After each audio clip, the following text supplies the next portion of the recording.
Assalamualaikum students, I am Aksa Mariam and today we are going to discuss about some basic concepts or key points जिसके ज़रिए हम periodic table को किस तरह से याद कर सकते हैं या इलेक्ट्रॉनिक कॉन्फ़िगरेशन हम किस तरह से लिख सकते हैं या जो हमारे पास ऑर्बिटल्स होते हैं जैसे S P D and F वो कौन कौन से हैं, उनकी शेप्स क्या हैं, उसमें कितने इलेक्ट्रॉन्स आते हैं, ये सारी चीज़ें हम लोग डिस्क्राइब करेंगे।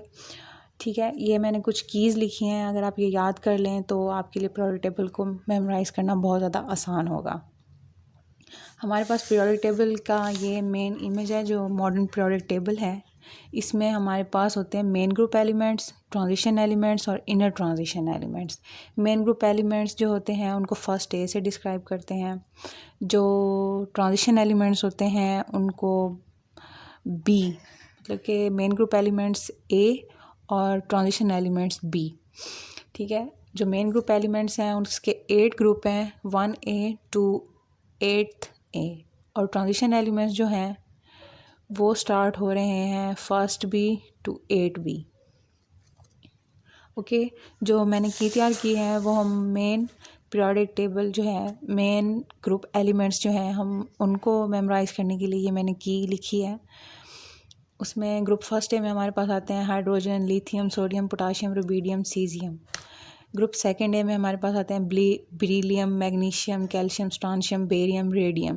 ग्रुप थर्ड ए में आते हैं boron, aluminium, gallium, indium, thallium. Group fourth A में आते हैं carbon, silicon, germanium, tin, lead. Group fifth A में आते हैं nitrogen, phosphorus, arsenic, antimony, bismuth. Group sixth A में आते हैं oxygen, sulphur, selenium, tellurium, polonium. Group seventh A में हमारे पास आते हैं fluorine, chlorine, bromine, iodine, astatine. Group eighth A में आते हैं हमारे पास helium, neon, argon, krypton, xenon, radon. जो ग्रुप फर्स्ट ए है उनको हम अल्कली मेटल्स कहते हैं। ग्रुप सेकंड ए के जो एलिमेंट्स हैं उनको हम अल्कलाइन अर्थ मेटल्स कहते हैं। ग्रुप सेवन्थ ए को हम लोग बोलते हैं हैलोजेंस, और ग्रुप एट्थ ए के एलिमेंट्स को हम लोग बोलते हैं नोबल गैसेस। ठीक है, ये तो की हैं जो कि अगर आप लोग याद कर लें तो आपके लिए पीरियोडिक टेबल को मेमोराइज़ करना आसान होगा। दूसरा जो एक मेन चीज़ जो हमारे पास मॉडर्न पीरियोडिक टेबल है वो on the increasing number of जो है एटॉमिक नंबर की बेस पे उसको सेटअप किया गया है। जैसे हाइड्रोजन का 1 है, उसके बाद इसमें इसका एटॉमिक नंबर 1 है, मतलब इसमें 1 इलेक्ट्रॉन है। फिर हीलियम आता है जिसमें 2 इलेक्ट्रॉन्स हैं। फिर हमारे पास लिथियम आता है जिसमें 3 इलेक्ट्रॉन्स हैं। फिर बेरिलियम, फिर boron, carbon, nitrogen and so on.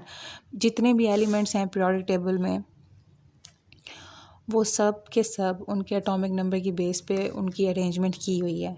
उसके बाद हम डाउन द ग्रुप की बात करें तो हमारे पास जो होता है एटॉमिक साइज़ इंक्रीज़ होता है, और अगर हम अलॉन्ग द पीरियड चलें तो एटॉमिक साइज़ डिक्रीज़ होता है। उसकी वजह यह है कि जो शेल में इलेक्ट्रॉन आते हैं, जो फर्दर एडिशन होती जाती है, उसमें यह होता है कि न्यूक्लियस के साथ उनकी अट्रैक्शन जो है वो बढ़ती जाती है। मेन जो चार्जेस, जो सेम चार्जेस होते हैं वो रिपेल करते हैं और अपोजिट चार्जेस अट्रैक्ट करते हैं। फर्स्ट सब शेल में 1 इलेक्ट्रॉन जो होगा उसकी अट्रैक्शन कम होगी न्यूक्लियस से एज़ कम्पेयर टू 2। इसी तरह अगर इसीलिए हम लोग कहते हैं कि अलॉन्ग द पीरियड जो है हमारे पास एटॉमिक साइज़ होता है वो डिक्रीज़ करता है ग्रेजुअली, मीन के बहुत माइनरली, लेकिन ये है कि वो डिक्रीज़ करता है, और डाउन द ग्रुप वो इंक्रीज़ करता है। ठीक है, अब ये तो होगी कि जो हम मेन एलिमेंट्स को याद कर सकते हैं। उसके बाद इलेक्ट्रॉनिक कॉन्फ़िगरेशन जो हम लोगों ने याद की वो कैसे थी कि हम लोग लिखते थे school school, public school, public school. आपने 2 बार उसको रिपीट करना है, school school, public school, public school, divisional public school, divisional public school, federal divisional public school, फिर उसके बाद फेडरल डिविजनल पब्लिक स्कूल। फिर हम लोग अगर बात करें कि एक ऑर्बिटल जो है, मतलब एस ऑर्बिटल, इसमें कितने इलेक्ट्रॉन्स होंगे? 2। फिर आएंगे, फिर एस है तो 2 आएंगे, फिर पी है तो 6 आएंगे, फिर एस है तो इसमें 2 आएंगे। तो ये इसी तरह से होता है। उसके बाद हम इनके साथ नंबरिंग करते हैं। नंबरिंग जो होती है उनका जो मेन जो शेल होता है, जैसे KLMN जो शेल होते हैं उसकी बेस के फर्स्ट, सेकंड, थर्ड, ये फर्स्ट एस ठीक है, फिर 2s, फिर 2p, फिर 3s, फिर 3p, फिर 4s, इसी तरह से मतलब शेल्स के अलोंग अकॉर्डिंग जो है हम लोग उनकी नंबरिंग करते हैं।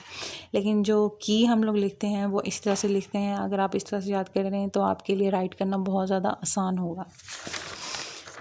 फिर हम बात करते हैं ऑर्बिटल्स की, जो हमने लिखे इलेक्ट्रॉनिक कॉन्फ़िगरेशन में जो हम लोग ऑर्बिटल्स लिखते हैं s, p, d and f।